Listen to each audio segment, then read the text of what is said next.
Iran যুক্তরাষ্ট্র সম্পর্কের টানাপোড়েন আর হয়তো আলোচনার টেবিলে সীমাবদ্ধ থাকছে না। কূটনীতির পথ সংকুচিত হয়ে আসায় এখন কেবলই রণহুঙ্কার আর অনিশ্চয়তার প্রহর গুনছে বিশ্ববাসী।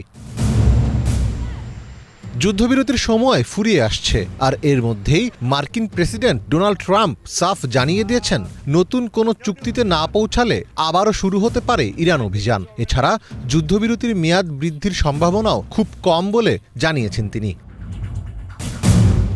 ২০ এপ্রিল টেলিফোনে ব্লুমবার্গকে দেওয়া এক সাক্ষাৎকারে এমন ইঙ্গিত দেন ট্রাম্প। মার্কিন বাহিনী ইরানে ফের অভিযান শুরু করতে পারে কিনা ব্লুমবার্গের এমন এক প্রশ্নের উত্তরে ট্রাম্প বলেন, যদি যুদ্ধবিরতি শেষ হওয়ার আগে কোনো চুক্তি স্বাক্ষর না হয় সেক্ষেত্রে অবশ্যই অভিযান শুরু হবে এবং সেটি বুধবার সন্ধ্যা থেকেই শুরু হবে।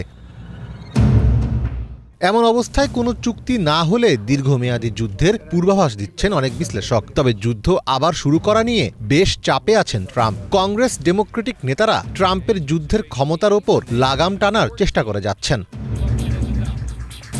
ট্রাম্পের নিজের সমর্থক গোষ্ঠীর একটি বড় অংশও চায় না যুক্তরাষ্ট্র নতুন কোনো অন্তহীন যুদ্ধে জড়িয়ে পড়ুক। আর এবার এই দলে সামিল হয়েছেন মার্কিন সেনাদের পরিবারের সদস্যরা। ২০ এপ্রিল ওয়াশিংটন ডিসিতে ইরান যুদ্ধের বিরুদ্ধে প্রতিবাদ করেন মার্কিন সেনাদের পরিবারের সদস্য ও অবসরপ্রাপ্ত সেনাদের একাংশ।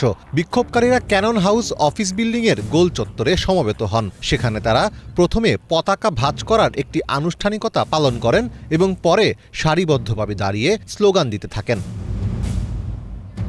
ক্যাপিটল পুলিশ তাদের ছত্রভঙ্গ হওয়ার নির্দেশ দিলেও বিক্ষোভ চালিয়ে যাওয়ায় ১৫০ জনের মধ্যে ৬০ জনেরও বেশি বিক্ষোভকারীকে গ্রেফতার করা হয়। এ সময় বিক্ষোভকারীরা বলেন, ট্রাম্পের বেপরোয়া সিদ্ধান্ত থামাতে এবং সেনা সদস্যদের জীবন রক্ষায় তারা এই কর্মসূচিতে আসতে বাধ্য হয়েছেন। আমি এখানে এসেছি আমার সন্তানদের জন্য।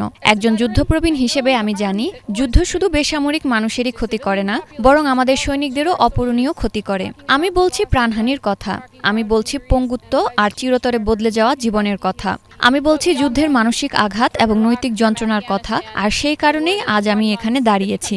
ইরাক ও আফগানিস্তানের অভিজ্ঞতা থেকে আমরা সবাই জানি যে যুদ্ধ ১ মাসের জন্য শুরু হয় তা ৬ মাস, এরপর ৬ বছর এবং শেষ পর্যন্ত ১ দশকে গিয়ে ঠেকে।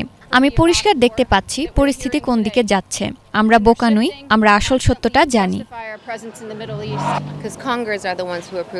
কংগ্রেসই এই যুদ্ধের অনুমোদন দেয়, কিন্তু তারা এখন কোথায়? ট্রাম্পের এই বেপরোয়া সিদ্ধান্ত থামানোর ক্ষমতা তাদের আছে। ডোনাল্ড ট্রাম্পের বিরুদ্ধে পদক্ষেপ নেওয়ার জন্য এবং নিজেদের দায়িত্ব পালনের আহ্বান জানাতে আমাদের মতো সাধারণ মানুষকে এতদূর ছুটে আসতে হচ্ছে। বিষয়টি আমার কাছে সত্যি অযৌক্তিক মনে হয়। এদিকে ডেমোক্রেটরা পঞ্চমবারের মতো যুদ্ধ ক্ষমতা প্রস্তাবে ভোটের দাবি তুলবেন বলে জানিয়েছেন মার্কিন সিনেট সংখ্যালঘু দলের নেতা চাক শুমার। মার্কিন সংবিধান অনুযায়ী যুদ্ধ ঘোষণার ক্ষমতা রাষ্ট্রপতির নয়, কংগ্রেসের। এই বিষয়টি মাথায় রেখেই ডেমোক্রেটরা সিনেট ও প্রতিনিধি পরিষদ দুই জায়গায় বারবার যুদ্ধ ক্ষমতা প্রস্তাব পাশ করার চেষ্টা করছেন। এই প্রস্তাব পাশ হলে ট্রাম্পকে যে কোনো সামরিক অভিযান শুরু করার আগে কংগ্রেসের অনুমতি দিতে হবে। মীর ফজলে রাব্বি, বাংলাদেশ।